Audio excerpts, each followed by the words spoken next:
Hi there, this is one of a number of videos relating to the Hotpoint FDW60 dishwasher, which will involve dismantling and component replacement. I'll also be covering some of the error codes associated with this model during the relevant videos. Before you start work on any domestic appliance, make sure it's turned off from the mains power supply first. In this video I'll be concentrating on the outlet pump, which is just one of the possible reasons for the flashing 4th and 5th neons on the console panel. The layout of this model is similar to that of the Hotpoint SDW60 and DWT10, as well as a number of other models made by Hotpoint, Creda, Indesit and Ariston. Should the 4th and 5th neons start to flash after the machine's been working for a short time, the manual says that one of the possible causes is the outlet pump. Now this can be because it's blocked, jammed or faulty. If you need further information about what different error codes mean, visit www.selfix-uk.co.uk and click on the error codes. Before you start work, remove the outlet hose from the standpipe if it's accessible and lower it into a washing up bowl. This will empty any water in it, plus if the pump is faulty and not blocked, it will also empty some of the water in the sump as well. You would also be advised to remove the filters and soak up any remaining water in the sump with a sponge. To gain access to the pump you'll need to remove the base plate, which means turning the machine on its back or side, and it would be advisable to lay it on something like a sheet or old towel to prevent scratching it. Plus you may still get some water come out, and having a towel there will soak it up. Remove the 2 screws holding the kick panel on, lift it and it will come free. This will give you access to the 3 screws on the front of the base plate. There's another 3 at the rear of the base plate as well.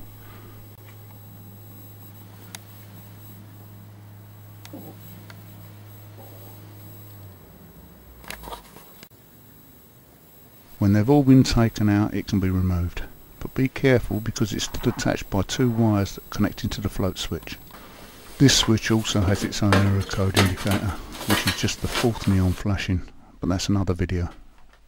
It may not seem obvious at first, but there are 3 terminals on this switch and only 2 wires, so make a note where they fit or take a photo so they go back on the correct ones.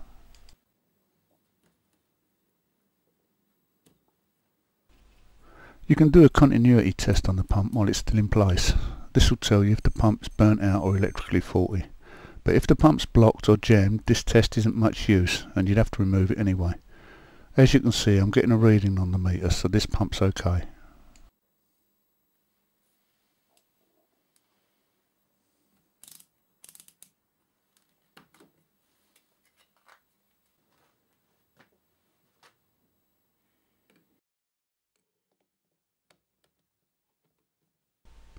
Undo the locking screw on the outer flange of the pump and twist the whole thing anti-clockwise. This will uncouple the bayonet tags holding the pump to the sump assembly and it will come free.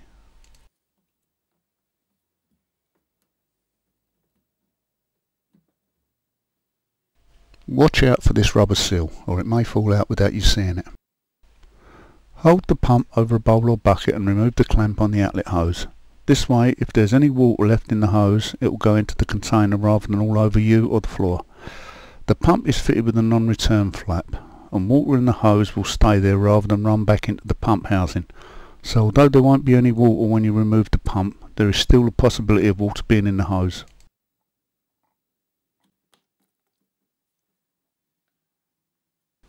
Check in the pump housing for any small item of food or bone. Even a piece of paper could be enough to stop the pump from turning.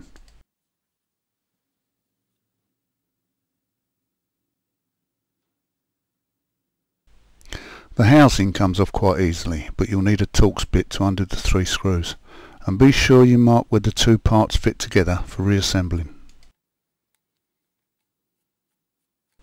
When you're taking something apart for the first time, then do it slowly and make notes or take photos of wiring and fitments, so you know where everything goes when it's time to reassemble it. There's no prize for doing the job fast, just aggravation when you've forgotten where a part or a wire fits.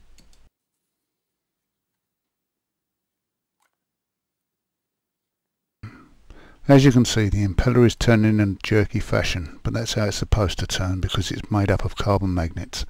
So don't think it's faulty because it doesn't spin freely. However, if it gets stuck when you turn it, then it is faulty. Also watch out for anything in the housing section that may catch the impeller, such as a pin or a piece of glass embedded in the housing wall. In fact, any foreign objects that could cause a restriction in its movement. There's usually a few different positions the housing will fit onto the pump body, so provided you mark the two sections when you took it apart, then it will fit together the right way round. And remember not to over tighten the screws or you could strip the thread.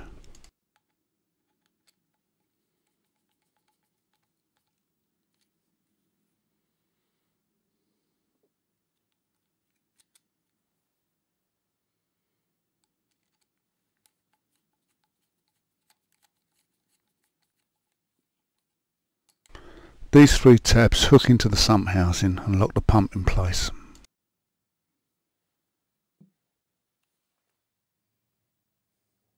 Before you refit the pump, make sure this rubber seal is in place or you'll have a leak which will produce another error of code via the flashing neons.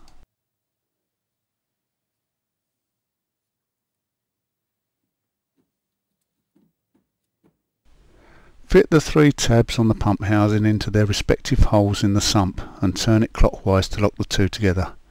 Make sure the extended arm on the pump ends up at the top, where a screw can be fitted to hold it all in place. It may be worth noting that both the circulation pump and the discharge pump are wired in series, so if the circulation pump is faulty, this could affect the discharge pump and the machine may not empty. It just remains to refit the outlet hose and clamp ring,